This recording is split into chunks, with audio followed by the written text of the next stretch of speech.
Welcome back, Elaine, to the Zoom room. Nice to see you again. Good introductory session we just did. Prepare us nicely for today's session. So let's jump straight into it, shall we? And we'll go into today's email. There's a quote as usual, and that'll lead us nicely into today's lesson. And then there's a bit of text to do as well.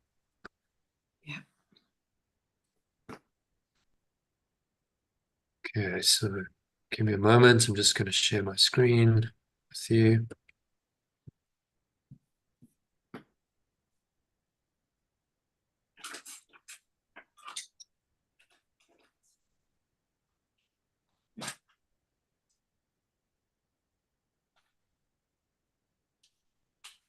Yeah, so you can read that headline quote to kick it off.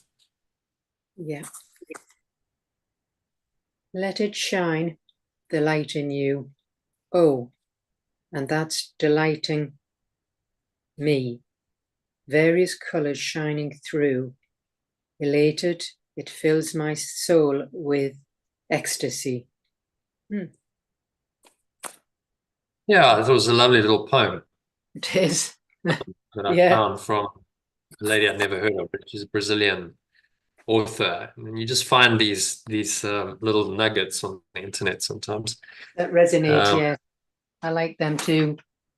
Yeah, well, it's just this is not complicated. It's just a simple poem that's pointing us to the experience of the light, with various colors shining through. So the colors are really the flavors. How I interpret this quote anyway is the flavors of love.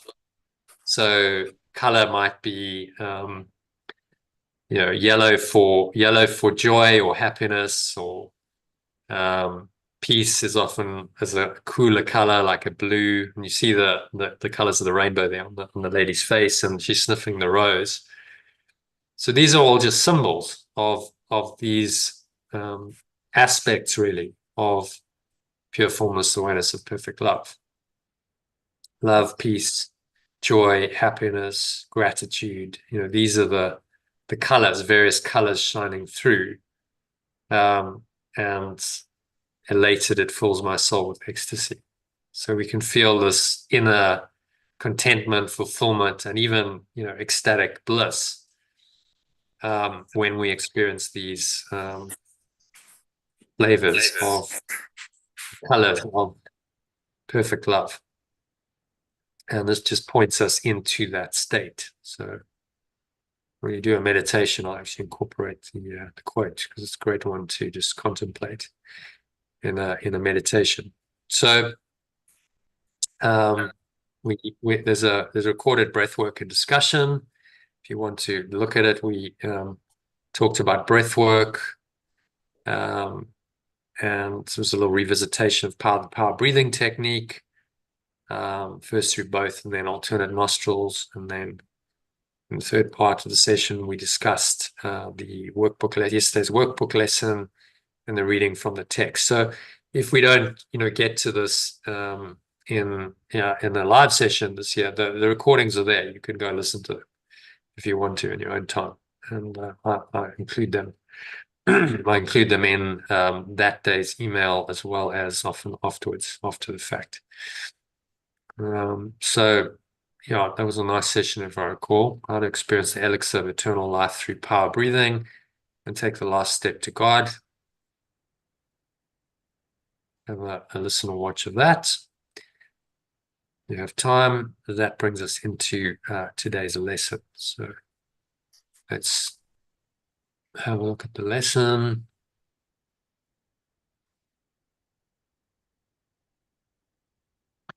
Okay, so this is lesson 44 we're on to. God is the light in which I see. So if you can read it in the original and then the alternative, and then go into paragraph 1 again in the original and alternative sentence by sentence. So just alternate the sentences. In other words, one sentence original, and then go and read the same sentence in the alternative. God is the light in which I see. Pure formless awareness of perfect love is the awareness in which I perceive truly. So any thoughts on that before we dive into it? Did it strike you? Is there any thoughts and feeling that it evokes? Well, like the pure formless awareness of perfect love, and the light being your awareness, it makes a little bit more not so out there. It's more down to earth, in which I perceive truly. Yeah. And God is the light in which I see is a poetic. It's lovely sounding. But I think a lot of the time people struggle to apply it. Okay, what does that actually mean? God is the light in which I see. As you say, it's a bit too like theoretical and abstract. God is the light in which I see. Yes, that sounds wonderful, and I can in the moment maybe I can feel it. But what does that actually mean in terms of my day-to-day life? God is the light in which I see.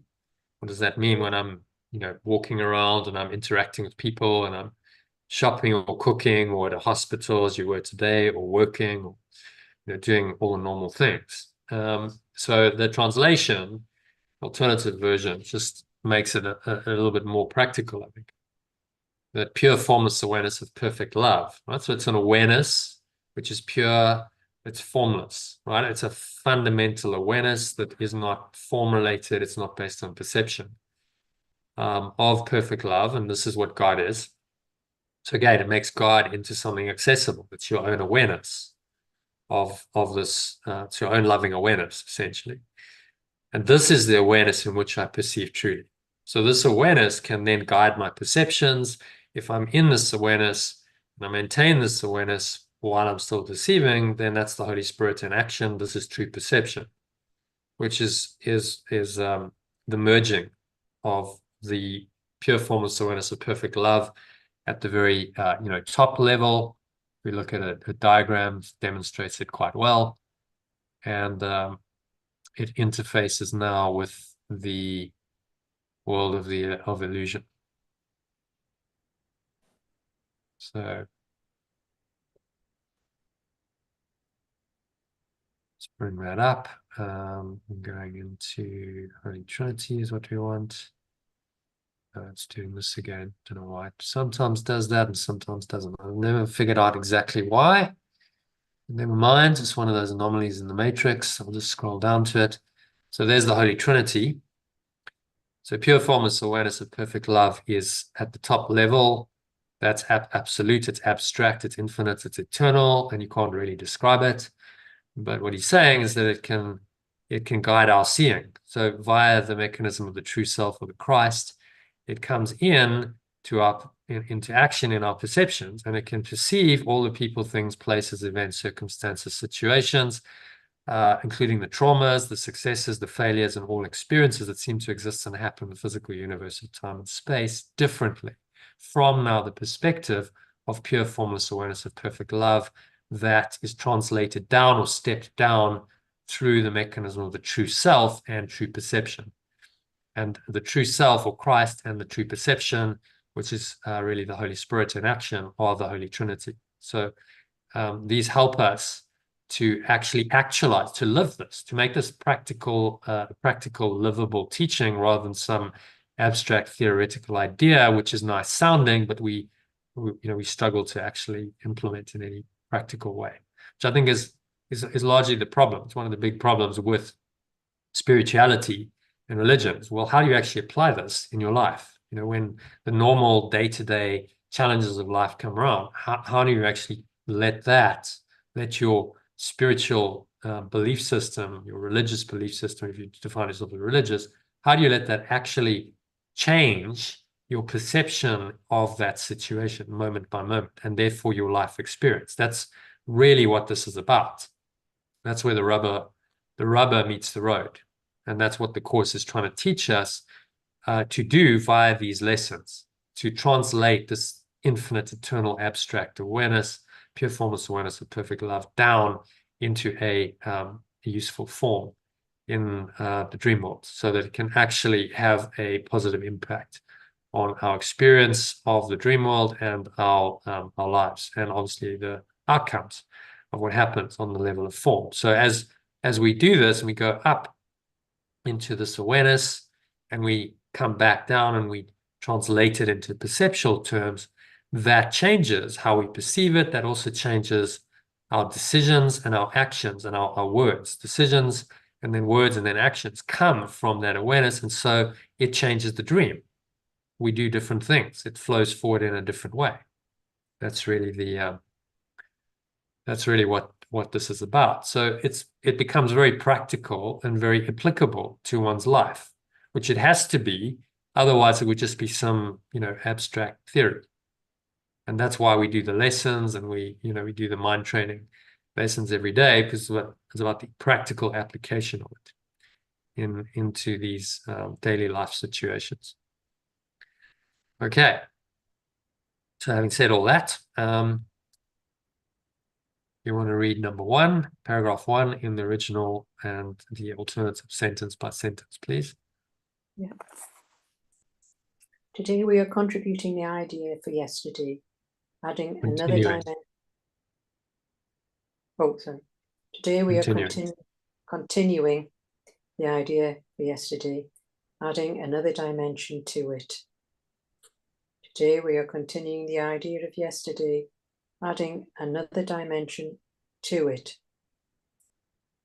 You cannot see in darkness, and you cannot make light.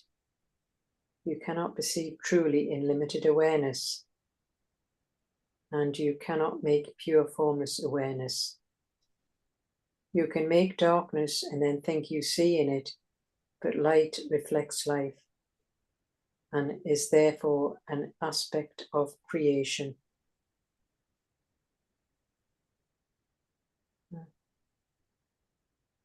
Yeah, then translated. Yeah, I'm just, sorry, I'm trying to find out where I am. You're here, shall I highlight something? You can make limited awareness. Oh, yeah. I thought I said that one. I think I've already said that one. Oh, well, I'll say it again. You can make limited awareness and then think you perceive truly in it, but pure formless awareness reflects life and is therefore an aspect of being. Yeah, so creation we translate as being, and light is pure formless awareness. Okay, making it more practical. Okay, so what is the light? It sounds nice, light, but we're not talking about a physical light, because there's no physical light in what's formless. So the light he's talking about is the light of your true awareness, or pure formless awareness. And so it's an aspect of creation, which is just being. Creation at the highest level is just your fundamental being, the ground of being, some philosophers have called it. So again, translated becomes more practical, more understandable, more livable. Okay, carry on. Creation and darkness cannot coexist. Creation and darkness cannot coexist, but light and life must go together, being but different aspects of creation. Being and limited awareness cannot coexist, but pure formless awareness and life must go together, being different perspectives of being.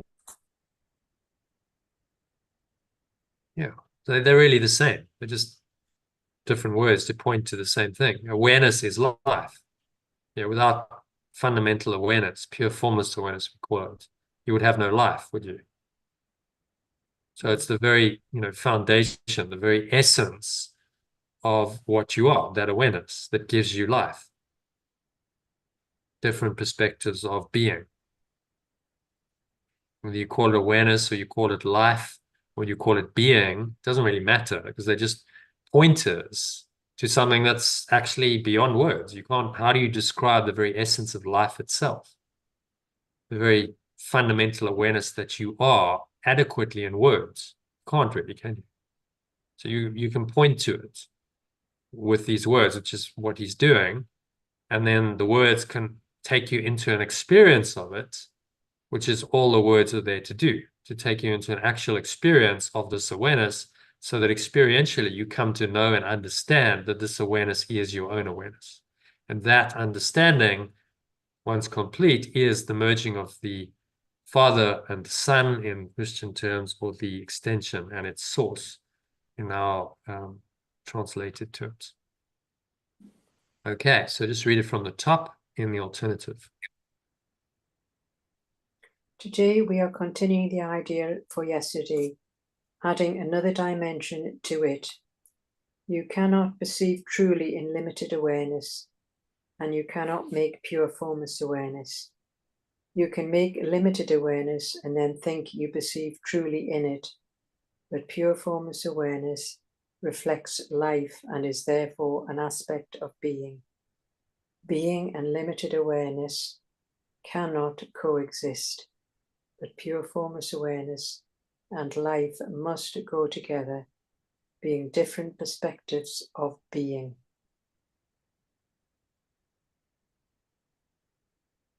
Okay, so thoughts on that?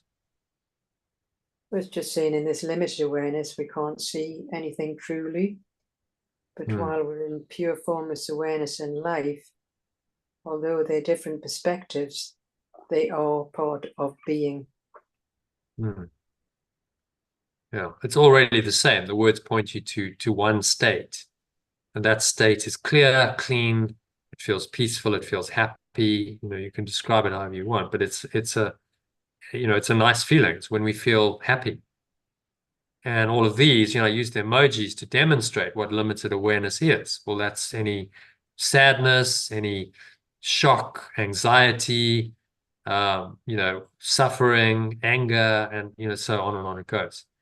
Emojis demonstrate the emotions quite well. All of that is darkness or limited awareness. Again, the darkness is a little bit too abstract a lot of the time. People, well, what does darkness mean? It doesn't mean any sort of physical darkness, lack of light. It means these dark thoughts and emotions that cloud the awareness of the light, which is just our true awareness. And so saying these don't really have any place in our mind. We think we perceive truly in it, in this limited awareness, but actually we can't. We're not perceiving anything. The entire awareness of the ego, of this limited awareness, is false. That's the teaching. So it's all false, and anything that we experience within that awareness must then, by definition, be false. What we have to do is recognize that, let it go, and then open our minds to the experience of this pure formless awareness, which is being, which is life. It's our fundamental awareness. It's the source of all life. When we experience that, then love, peace, joy, and happiness are inevitable. Okay. Happy with number 1, Ellen. We go to number 2. Yeah. In order to see, you must recognize the light is within, not without. In order to perceive truly, you must recognize that pure formless awareness is within, not without. You do not see outside yourself, nor is the equipment for seeing outside you. You do not perceive outside yourself, nor is the equipment for true perception outside you. An essential part of this equipment is the light that makes seeing possible. An essential part of the equipment is the pure formless awareness that makes true perception possible. It is with you always making vision possible in every circumstances. It is with you always making vision possible in every circumstance. So read it from the top in the alternative. In order to perceive truly, you must recognize that pure formless awareness is within, not without. You do not perceive outside yourself, nor is the equipment for true perception outside you. An essential part of this equipment is the pure formless awareness that makes true perception possible. It is with you always, making vision possible in every circumstance. Now, what's he saying in this one? Well, if we need to see truly, then we have to look within to recognize this pure formless awareness. We can't see this outside of ourselves. That's the limited awareness. It's an inside job, is what he's saying. It's perception is primarily internal, not external. So look at it from this perspective of the instrument for peace diagram. So normally people are consumed with the perceptual level, and they think, well, I'm unhappy because, this has happened. And then the emotions, thoughts and emotions come because of what's happened. But actually what Yeshua is saying is that's all in you already, right? The negativity of the ego is in your mind. It's in your subconscious. It's generated at a much deeper level by your desire to be a separate self and the belief that you are a separate self, which inevitably will take a form of I'm not good enough, I'm not worthy, I'm unlovable, and so on. And then you have various thoughts and emotions that follow. And then this whole construct of your fundamental desire and the belief that you believe you are and the thoughts and emotions that come from it, that is what creates your perception, not primarily the external stimuli. The external stimuli just trigger all of this to arise. They're saying the problem, you can't fix the problem on the external level because that's not where the problem is. The problem lies in the thought system behind the perceptions. And so it's always how you perceive whatever the triggers are.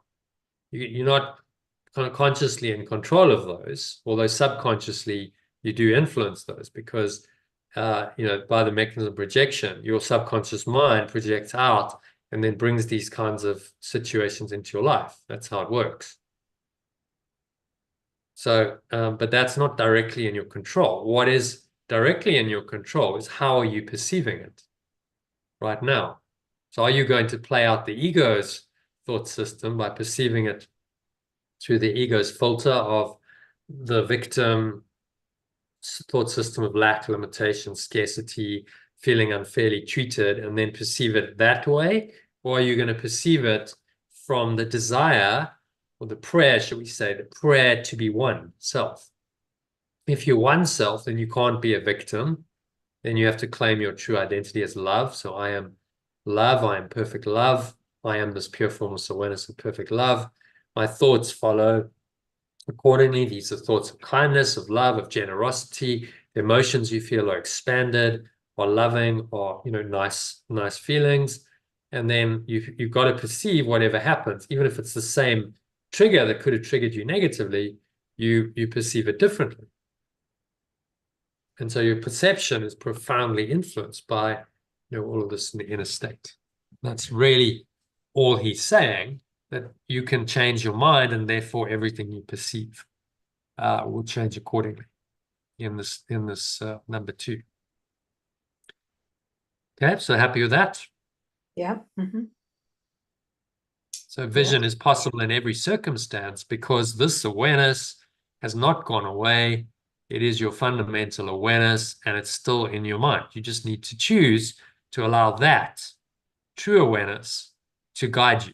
And that the miracle happens when you make that decision. You say, okay, I'm going to allow my true awareness, my one self that knows that I'm pure formless awareness of perfect love, to guide my beliefs, thoughts, emotions, and perceptions. And the miracle happens when you decide that. That is the miracle. It's that shift in perception, which then changes your perception, which then changes your experience. From your experience comes your words, your actions, and various outcomes. So that's how it works. And that's how, you can profoundly change your life and others' lives through this process. But it has to be inside out. You have to start at the very core, which is, do I want to be a separate self in the situation and experience it that way? Or do I want to be one self and experiencing it from a place of loving awareness? That's the fundamental decision always. But that's the level we've got to go to. That's radical forgiveness or letting go at the very core, and everything then follows from that. Now, many teachers and teachings don't go deep enough. They might work at the perceptual level, some work at the emotional level, the thought level, go to beliefs, but you really got to drill down through all of that, get beyond all of that into, well, fundamentally, what do I want? Do I want to still be a separate self and everything that entails, or do I want to be one self? And in this moment, I have that choice. So I'm making a fundamental decision in this moment by how I choose to perceive it as to what my identity is. I'm choosing my identity in my perception. You see how it works, how the identity and the perception are completely integrally linked. And if you choose to perceive it, wrongly or rightly, then that identity is strengthened. That's associated with that wrong or right-minded thinking and perception. Is that clear? Yeah. Okay, so next one, number 3. Today we're going to attempt to reach the light. Today we're going to attempt to reach that light. Today we're going to attempt to reach this pure formless awareness. For this purpose, we will use a form of exercise which has been suggested before and which we will utilize increasingly.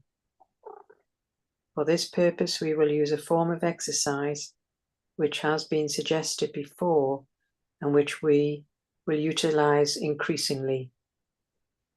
It is particularly difficult form for the undisciplined mind and represents a major goal of mind training. Excuse me. It is particularly difficult form for the individual, the undisciplined mind, and represents a major goal of mind training. It requires precisely what the untrained mind lacks. It requires precisely what the untrained mind lacks. Yet this training must be accomplished if you are to see. Yet this training must be accomplished if you are to perceive truly. From the top. Yeah. Today we are going to attempt to reach the pure formless awareness. For this purpose, we will use a form of exercise which has been suggested before and which we will utilize increasingly. It is particularly difficult form for the undisciplined mind and represents a major goal of mind training.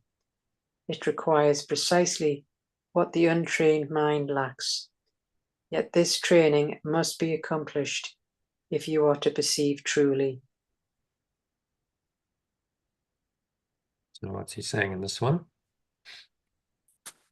Well, for the undisciplined mind, this can be a major goal for the mind training because it requires precisely what the untrained mind lacks.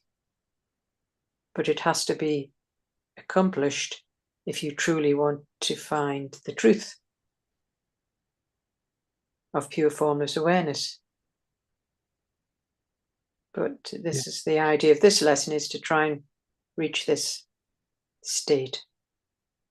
So he's saying, discipline, mind training, can accomplish this. The undisciplined mind can accomplish nothing because the undisciplined mind, by definition, is then being governed by the ego, which is completely chaotic and confused and undisciplined. And we see, if people have no spiritual awareness and they're letting the ego run riot, you see that coming out in their lives, in their behavior, the outcomes they get, the way they treat people, and so on. It becomes very chaotic. The more chaotic the ego, the more chaotic their life, the more dysfunction there is. So the disciplined mind training is the way out of that. And he's saying you can do this. If you're willing and you really want the light, then you can do this. And he's given us a systematic process to do this. So we can be disciplined by just following his process and doing these lessons, as frequently as we can during the day. Okay, do you want to read that little slide? Do you send me kindly? Yeah, yeah. The word light here is key. We know that we need light to see. No one can see in total darkness. Yet external light doesn't illuminate what things mean, what things are. To really see, we need the light of God within. Thankfully, that light is always inside us. We just need to contact it so we can see. Mm-hmm. So again, it's making the point here that the light is true awareness. No physical light, no external light. It's just our true awareness that illuminates our thoughts and our mind and our perceptions. Okay, and then read the one just below. We have spent our whole lives in the dark. In meditation, we are trying to find the light switch. As Jesus says, the training must be accomplished if you are to see.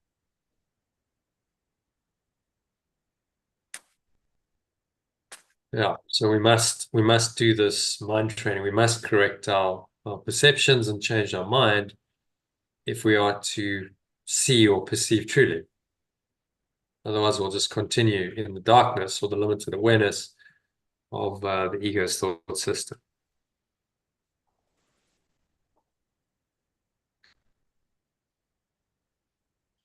Okay.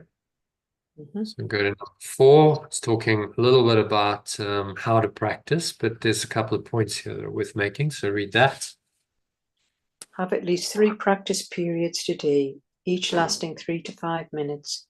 A longer time is highly recommended, but only if you find the time slipping by with little or no sense of strain.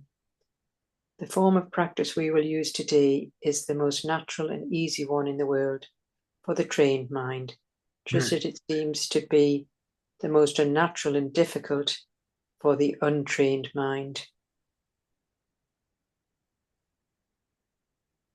Yeah. So what's he saying in that one? Well, the practice of today is going to be most natural to those that are in the trained mind, but those it's going to feel very unnatural to those who are in an untrained mind. So when we start the course, by definition, our mind isn't that trained. No. We might have done other practices and so on. Generally, people come to the course when they've done a bit of that because it's a bit of a shock to the system. If you're completely undisciplined, you've done no spiritual work before, to suddenly be asked to do this daily, some kind of mind training before, but this takes it to a whole new level. If there's discomfort, he's saying, well, that's normal because your mind is untrained. So it feels unfamiliar to the untrained mind. Untrained mind prefers the ego and its chaotic, undisciplined thought system. And so it has resistance to being organized and disciplined and being trained like this. But we have to learn with the power of our will, our intention to change that and allow ourselves to be trained by going through this process because we want it, above all else. This is why he says, above all else, in the beginning lessons, above all else, I want to see, I want to perceive truly above all else. It's my one true desire. It's the overriding desire of my life. And that's what he's asking for, that kind of commitment. Then gives you the willingness to change, the motivation to change. I said recently in the course, any good teacher begins with increasing the motivation of his students or her students. Because if a student's motivated to learn, then they'll learn it, won't they? Yeah. They're resistant to it. They're not really motivated, then they won't learn it. So it's the motivation for change that's important. Do you really want this, or are you still motivated by the ego's false idols that it's offering? And that's part of the shift. That's why the text is so important, because the text changes your understanding and therefore your motivation. Once you understand the delusion you're in and how the ego works, you go, I don't want that. And I start understanding that the only way I'm going to experience love and peace and joy is by letting go of that whole thought system. So then I have the motivation. That's the only way out. You're in a maze. Think about this. You're in a maze, and there's only one way you're going to find the way out, right? And that's to listen to the guidance that comes from someone who's escaped from the maze, who can see the maze literally is above the maze, and they can see exactly where you are in the maze, and they can guide you. But you have to listen to this voice that initially is quite faint. And so the spiritual practice and the mind training is like, I'm training myself to start to become aware of this voice and not get confused by the maze. And in the maze, there's all kinds of characters and there's various situations designed to distract you and keep you in the maze. But you have to listen to this voice that's coming from above the maze that's telling you how to get out. And that's the only way you can do it. So then once you understand this, you go, well, the only thing I need to do is train my mind to listen to this guidance. That's, that becomes my number one priority, because that's the only way I'm going to get out of the maze. And when I'm out the maze, then I can experience, this pure formless awareness of perfect love and be eternally happy and blissful. As long as I'm in the maze, I'm going to be triggered continuously, and it's not a happy, it's a hellish environment. I feel lost and confused and trapped and alone. So that analogy of the maze, and the only way out of the maze is to listen to guidance. The only way to listen to guidance is to train yourself to listen to the guidance. This is what he's saying. All right, so go on to number 5. Your mind is no longer wholly untrained. You can just read it in the alternative, because there's just going to translate ego into separate self down the bottom. Your mind is no longer wholly untrained. You are quite ready to learn the form of exercise that we will use today, but you may find that you will encounter strong resistance. The reason is very simple. While you practice in this way, you leave behind everything that you now believe and all the thoughts that you have made up. Properly speaking, this is the release from victimhood and the suffering it causes. Yet perceived from your separate self's perspective, it is a loss of identity and a descent into hell. So what's he saying, this one? Saying that our mind is now not wholly untrained, but there will be some strong resistance, because the little separate self is losing its identity and thinks it's going into hell.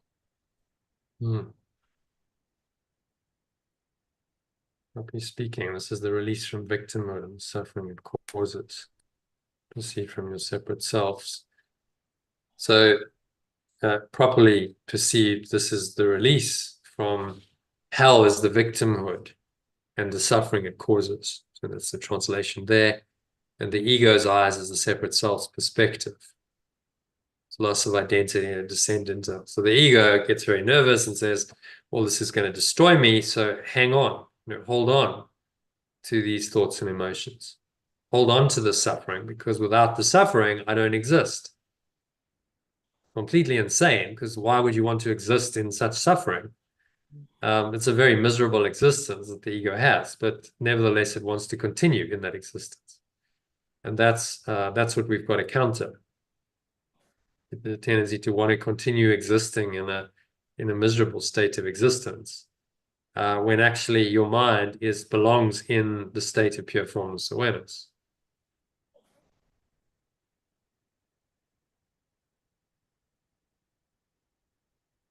Okay, so any questions on that? Happy to go to number 6. That's good, yeah. What, in the alternative or? That. No, just read that in both. There's a bit to translate there.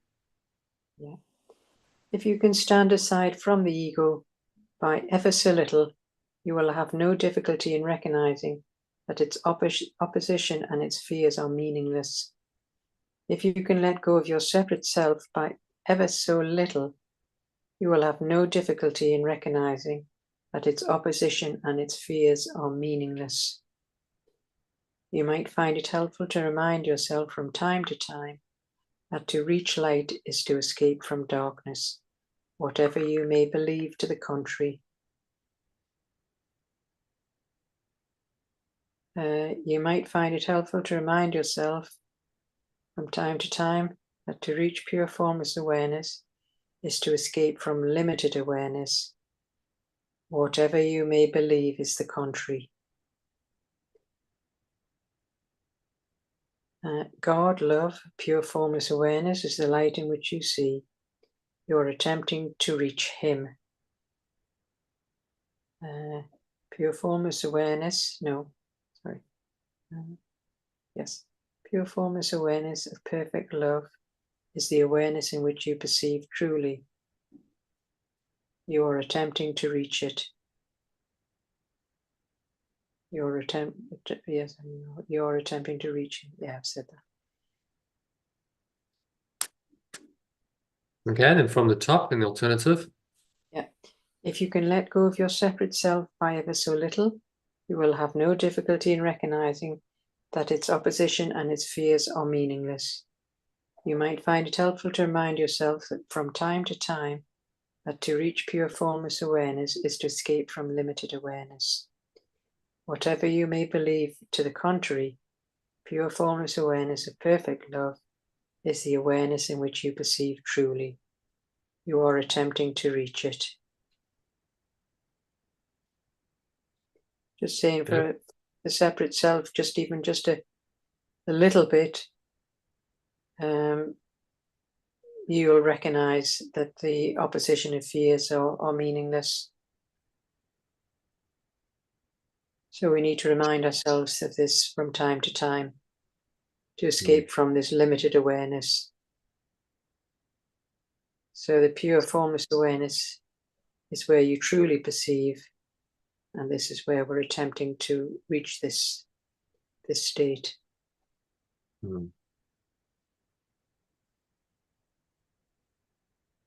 Yeah, he's asking us just to go, be willing to go beyond the ego's misperceptions, because what pure formless awareness, the remembrance of perfect love wants, the ego is dead set against. It says, no, whatever you do, don't go there. Stay in the limitation and the darkness. Again, you can't reconcile these ever, because they totally contradict you. The light and the dark never have never and never will mix, because they are opposites. And I think that's really the key distinction in a teaching like this, a non-dual teaching. It says that they're opposites, they don't reconcile, therefore you must choose between them.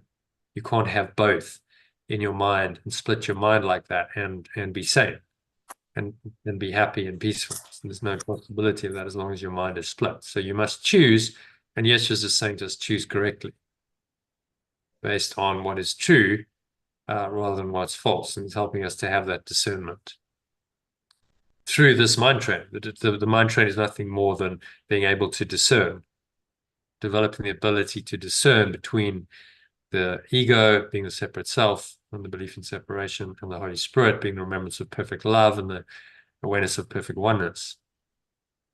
The discernment that you develop then allows you to process and perceive everything from that place and make the right choice.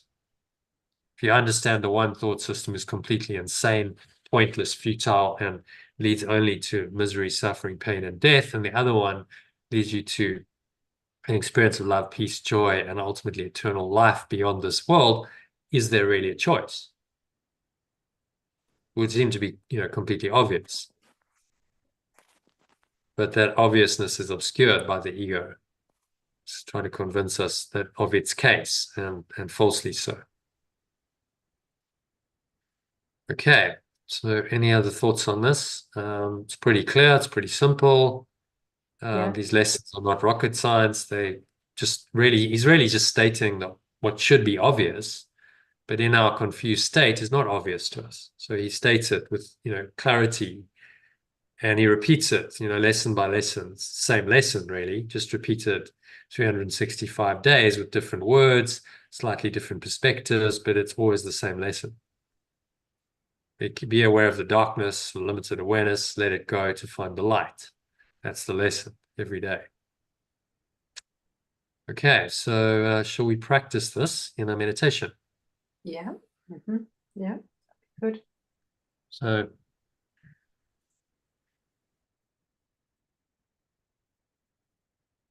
into the med.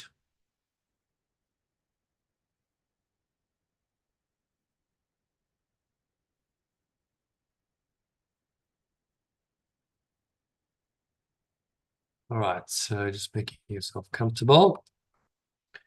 Sitting with your feet shoulder width apart in your favorite meditation posture.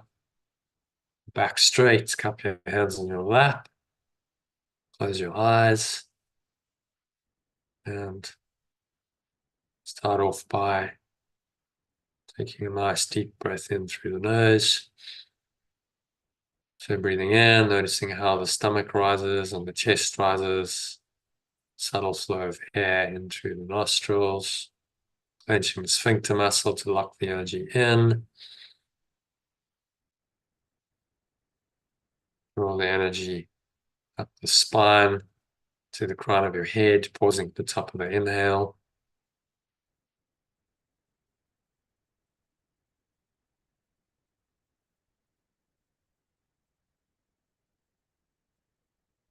So you scan your mind, just noticing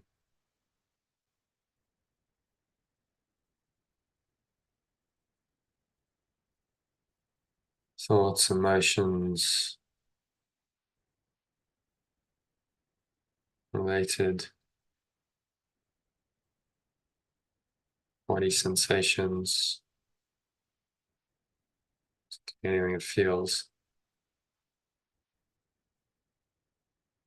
negative, limiting, contracted, constricting. Repeat today's idea. Say in the alternative, pure formless awareness of perfect love is the awareness in which I perceive truly. If you prefer, you can say God is the light in which I see. Use whichever version works better for you. You can feel into it, so breathe into it. Say, God is the light in which I see. Imagine breathing in light, a golden or white light flowing into every pore, every cell, every muscle of your body, every part of your mind, every fiber of your being. And you say pure formless awareness, which is the light of perfect love, is the awareness in which I perceive truly in the situation. And you breathe that awareness in, you invite it into your mind.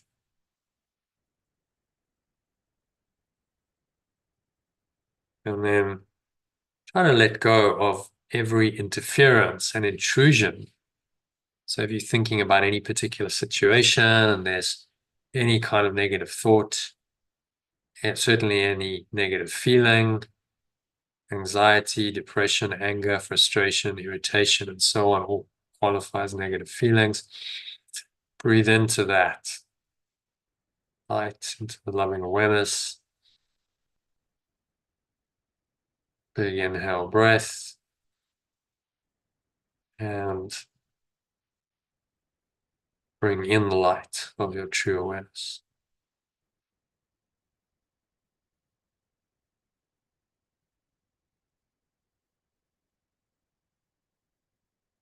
Try to observe all of this, whatever you experiencing that's interfering, intrusions, distractions. Notice all of them. Imagine they're like dark clouds, just seemingly obscuring the light lies beyond them, and the blue sky, which is your pure formless awareness. The light is your source, and try to just let them go. Exhale, and just watch them pass away. Dark clouds or black smoke.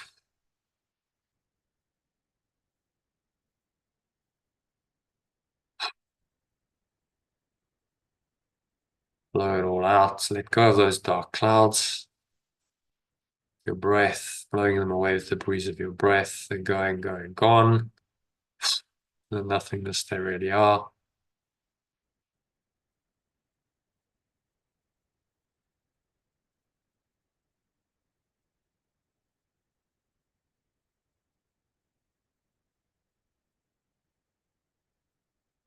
So just stay in this nice, calm, clear, empty, open, spacious awareness, trying to observe your passing thoughts without involvement, and just slip quietly by them.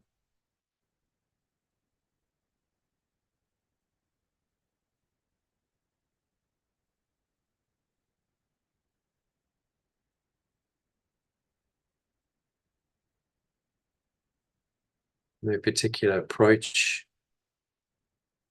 Just have a sense of the importance of what you're doing right now. It's inestimable value to you. And an awareness that you are attempting something very holy or pure. Salvation or awakening is your happiest accomplishment. It is also the only one that has any meaning, because it's the only one that has any real use to you at all. Only awakening will help you.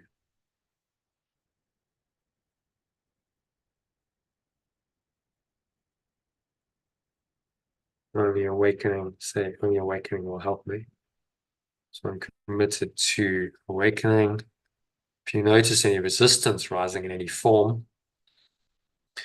just pause long enough to repeat today's idea. Say, God is the light in which I see. As you breathe in the light, or pure formless awareness of perfect love is the awareness in which I perceive truly. State in the alternative form. Use either or both of those.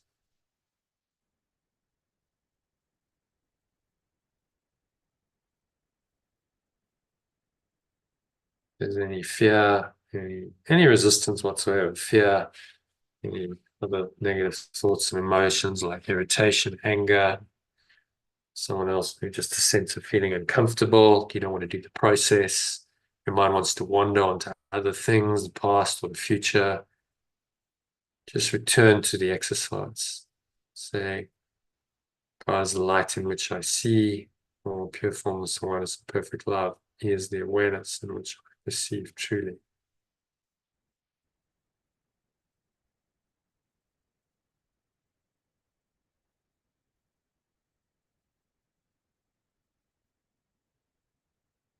If you're doing the exercises correctly, you should experience some sense of relaxation, even a feeling that you're approaching, if not actually entering into light or pure formless awareness. If you visualize light and you see that and light's coming, that's okay, allow it. It's just a visual representation of this awareness. If there's no light and there's just an awareness and it feels peaceful and calm and happy, then dwell in that awareness. It says try to think of pure formless awareness or light, pure, formless, and without limit as you pass by the thoughts of this world. And do not forget that they cannot hold you to the world unless you give them the power to do so.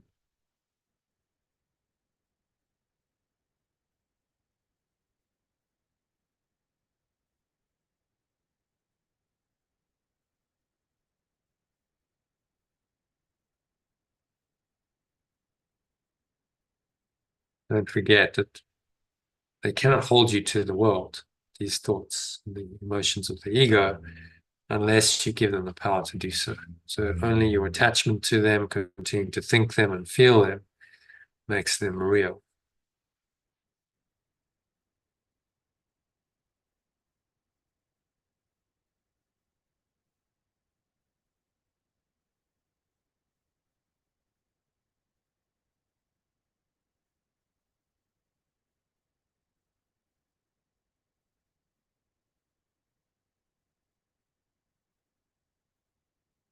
So sinking inwards, breathing, observing the breath flowing in and out through your nostrils, and let the breath take you deeper and deeper.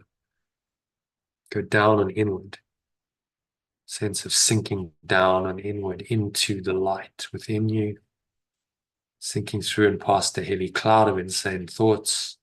So many of those thoughts that are there, just imagine you breathing in the light, your true awareness into every pore, every cell, every muscle of your body, every part of your mind.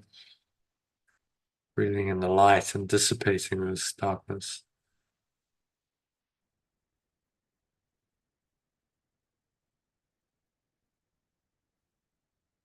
Sinking inwards towards the center of your being, where God abides, where pure formless awareness of perfect love is.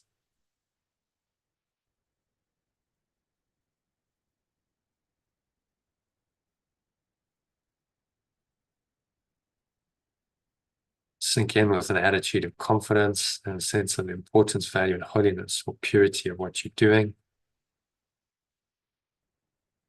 Feel that purity, that holiness. Connect with the feeling of it as you breathe deeply and slowly in and out through your nose. Observe the breath flowing in and the breath flowing out.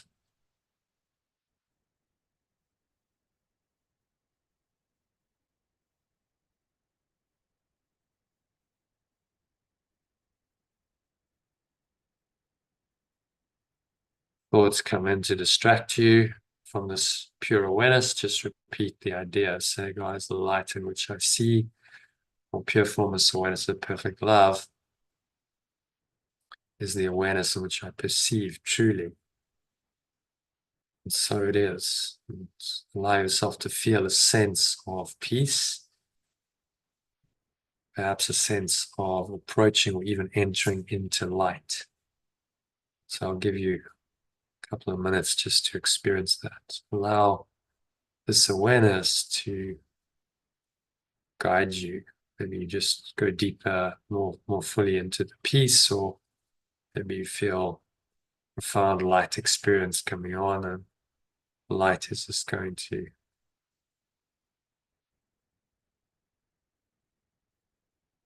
come in and just be in your awareness for the next couple of minutes of deep silence. There's nowhere to go, nothing else to do, nothing else to think about for the next 2 minutes. Just breathe, relax, be still, be silent, and experience the light or pure formless awareness in which you see or perceive truly for the next 2 minutes of deep silence.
Right, so just gently coming back from this deep awareness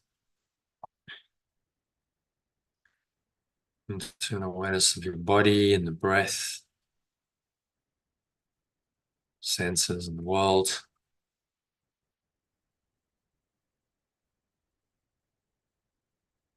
And on the count of 3, open your eyes. So 1, just breathing in, noticing how the stomach rises and the chest rises.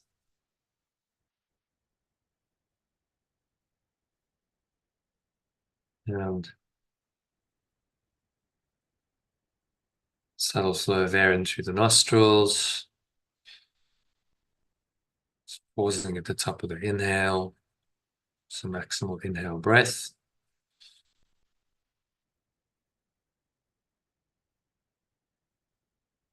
Top of the inhale, scan your mind. So you're going to notice any thoughts and emotions going on, anything that feels at all negative or limiting, contracted or constricting. And just be willing to let it go. Exhale. Just blow it all out, letting it all go. So nothingness that it really is. It's going, gone. Pull the lower stomach into the spine. Expel the last remaining air out. And you rest here in this deep peace and stillness for a few moments.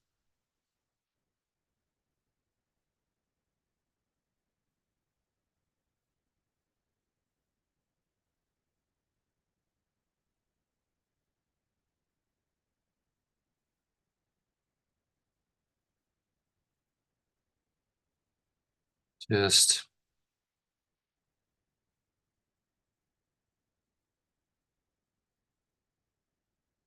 noticing this deep, peaceful state, this higher awareness,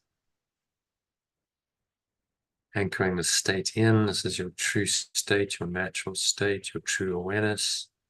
This is the light in which you see the pure formless awareness of perfect love, if you prefer the language. That is the awareness in which you perceive truly. So you're going to anchor this awareness in. Set the intention to stay here,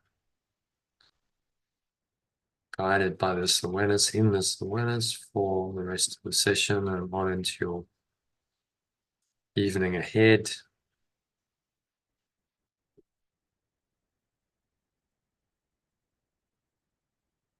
So it's said and so it is done. So now just on the count of 2, notice the weight of your body pressing down into the chair, your feet touching the ground, noticing what you're feeling, your hands touching. Maybe there's a subtle taste in your mouth, smell in your nose, notice that. Notice what you're hearing in the surrounding environment, just noticing all these things from this very still, calm, and surrendered state of mind, without illusions, not any negativity at all. It's just light, it's pure awareness. And again, you set the intention to stay in this awareness, no matter what seems to happen. And so it is said and so it is done. Now on the count of 3, you're going to open your eyes. So just look around for a minute or 2, just grounding yourself back into this world, noticing what you're seeing, touching, hearing, particularly the visual sense. So look at any object for a few seconds. Notice that this peaceful awareness that you cultivated over the last 25 minutes is still very much there. It's because your eyes are open and hasn't gone away. You can look at another object, notice the same awareness underlying your perception of that object. And you can do that for half a dozen objects, just briefly glance at each one, completely randomly. It doesn't matter what you look at. You're recognizing that this awareness is the same, irrespective of what you perceive on the physical level.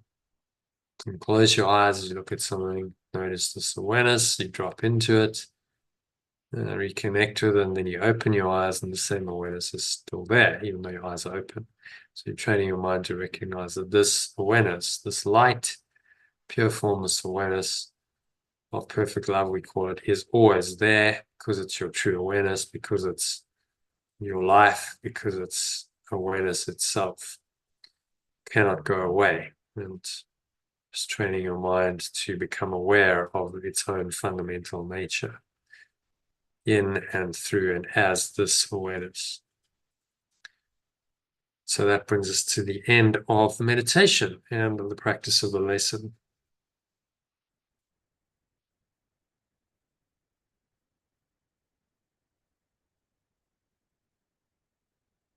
Okay, so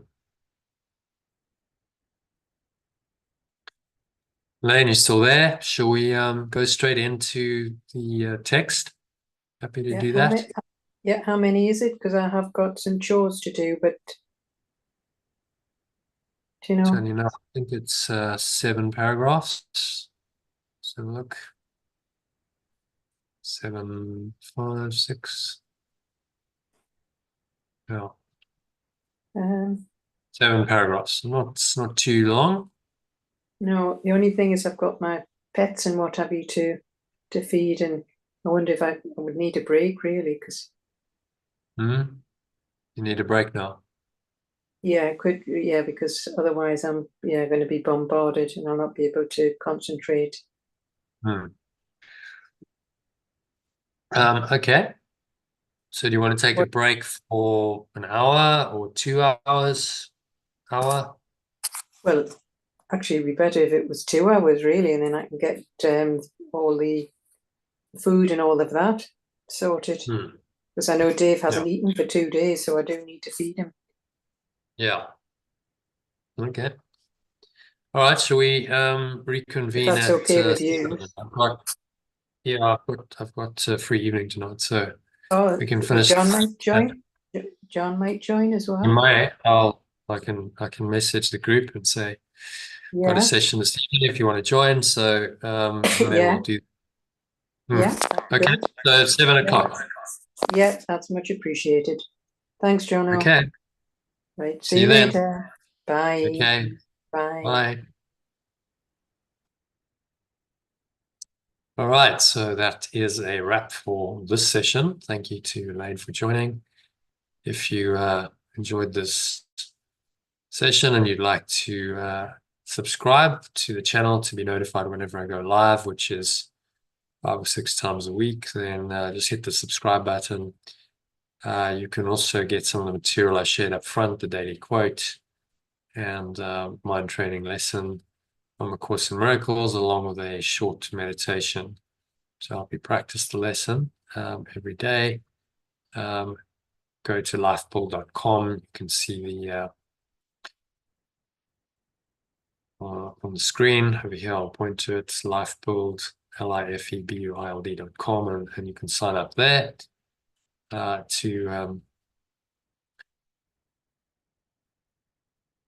to the Telegram group to receive it. And finally, you can go to daolt.com, standing for theartoflettinggo.com, and join us for one of these live sessions. So check it out, and the URLs are below. Take the next step if you feel inspired to do that, and I hope to see you on the inside. Thanks for watching or listening, and namaste, which means the inspired self in me acknowledges and honors that same light, the inspired self in you. Wishing you much peace, love, joy, and light. And we'll go live again in a couple of hours, so if you want to join us then, join us on the live stream to do tonight's text reading, which is section 2 of chapter 7. That is entitled The Law of the Kingdom. Bye for now.